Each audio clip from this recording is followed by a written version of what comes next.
Welcome back to the show today. We're talking about the NBA Six-Man Award, and more broadly, what a six-man is. And more importantly, why does the six-man matter? I've always found it weird that the NBA gives an accolade for the best player who doesn't start. Feels very arbitrary to me, like why not give a fifth-man award? The best player who's the worst player in their starting lineup. Or the ninth man, the player that always gets into every game but plays the least amount of minutes. Who's the best one of those? It's an accolade for greatness under the one condition that seems a bit random: you can't start. But it doesn't matter what I think. NBA coaches, NBA players, and the media believe that it's very important, and they all take the Sixth Man of the Year award very seriously. And in my research, I'm dumb because I didn't realize that the sixth man is actually not the sixth best player on the team. He's usually one of the best players on the team if the team is using the sixth man in the classic sense, like John Havlicheck, who the NBA Sixth Man of the Year award is named after. Havlicek came off the bench for most of his career, but if you look at his stat line, you'll see he played starter minutes. In 1971, he played over 45 minutes a game. That's crazy. No one does that anymore. The only minutes he didn't play must have been the first 3 minutes of the game. So why didn't Coach Red Auerbach start him? Well, it's because Havlicek was versatile. He could play forward, he could play the wing, and he could be a point guard. So he could be whatever the team needed. Whatever player had a mismatch or whichever player got tired, he could sub in for and play really well. He was really good, so while Bill Russell or Bob Cousy was on the bench, he could hold it down on defense and offense. This guy was not a bench player, dude. He was an 8-time All-NBA player and an 11-time All-Star. I don't think it was too much this way then, but now being a starter is totally a status symbol, right? And I'm sure Havlicek was a little bit disappointed that they didn't announce his name at the beginning of games. But now there's a ton of pageantry to the starting lineup, right? They turn the lights down, they play sick music, they announce your name, your nickname, where you went to school. You run down the tunnel, everyone's cheering for you. Has to be awesome. So there's a humility to being an exceptional basketball player and then coming off the bench. It shows a willingness to serve your role in the game, right? Because now if you're a real NBA fan, you know it's not who starts the game, it's who finishes the game. It sounds silly to say, but the end of the game is different than the middle and the start of the game. The strategy of the game is way more important. Whether you're winning or losing, if there's minimal time left on the clock, the game changes and you gotta think about that constantly. You need to know how much you're winning or losing by, what the shot clock's at, what the game clock's at, how many fouls you have, how many fouls the other team has, how many timeouts you have, how many timeouts the other, you get it, right? So let's talk about a more recent sixth man in NBA great, Manu Ginobili. Manu Ginobili played in the league for 16 years and 13 of those years he qualified as a bench player or sixth man. He spent 80% of his games coming off the bench. He made an all-star team and an all-NBA team as a bench player one year. Now it'd be a good time to tell you what qualifies you as a bench player or a sixth man of the year candidate. All you gotta do is come off the bench more games than you start. That's it. You can be a sixth man. So if you're looking for a tell whether your team uses the sixth man strategy, look at your team's bench. Are there any players that play over 29 minutes a game? Basically, is there a bench player that's getting starter minutes? The year Manu Ginobili won the sixth man of the year, he was getting 31 minutes a game, which is more than the average starter. Manu closed out every game though. He was the third or fourth best player on those teams. I think one reason that Manu was so willing to be the sixth man and humble himself was because the Spurs believed in him from the jump. Manu was drafted the third to last pick in the 1999 draft. ESPN gave the Spurs a D ranking for their draft selection. They said there wasn't enough tape on the guy. But Pop liked Ginobili and he became one of the big three with Parker and Duncan. But Pop wanted a strategy where he wanted to make sure that one of those big three were always on the court. So he made Ginobili the sixth man. Ginobili could have gone to Houston or Memphis and been a star on one of those teams. He could have maybe had 5 or 6 all-star appearances, maybe been a first-team All-NBA selection, but he stayed in San Antonio and he won 4 championships. I think this is a very important role when we talk about perennial championship teams. I think about Andre Iguodala with the Golden State Warriors. During those 4 championship seasons, Andre Iguodala only started 8 regular season games. And in 2015, when they won their first finals, dude, he started 3 games in the whole playoffs, and those were during the finals, and he won the finals MVP. So I think a very important aspect of team success is lack of ego and self-absorption, right? You need to have one player that's willing to sacrifice money and accolades for the benefit of his team. It's a selfless thing to do, and it's borderline not a smart thing to do either. But self-sacrifice is going to put your team or your group or whatever you're in at a major advantage for success. Since Manu, I think the Sixth Man of the Year award has become even more desirable to get. There are players like Lou Williams and Jamaal Crawford who didn't want to start because they wanted to be that sixth man. Jamaal Crawford has won the award 3 times. Here's him on Club Shay Shay talking about why he embraced his role as the sixth man.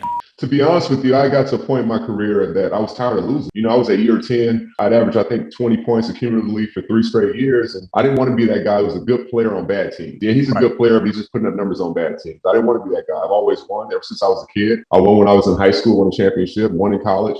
Crawford knew he could play. He knew he could score. He didn't care. He wanted to achieve something greater. He wanted to win basketball games. He showed that you can take pride in your work, in your role, and whatever you do, you can do it to the best of your ability. Lou Williams followed in the same footsteps as Jamaal Crawford. Lou Williams has also won the award 3 times. Lou knew he was not a good defender, and he probably never would be. And he knew his skill set was to come off the bench and get buckets for his team. Even James Harden, an MVP, was once the 6th man of the year. In 2012, he won the 6th man of the year award. And before the start of the next season, he was traded to Houston, and then that year he was selected 3rd team All-NBA. Did Harden suddenly become one of the 10 most skilled players in the NBA over the course of one season? No. The talent was there. He was just serving his role as the 6th man. It's possible that some of the 6 men in the league right now have all-star potential. You think if Malik Monk went back to Charlotte or maybe played in Detroit, he'd be getting 25-30 a game, right? And of course, he'd be in the starting lineup, but that would suck if he wasn't in Sacramento. He's on a good team and he's contributing a lot. I'm sure he's much happier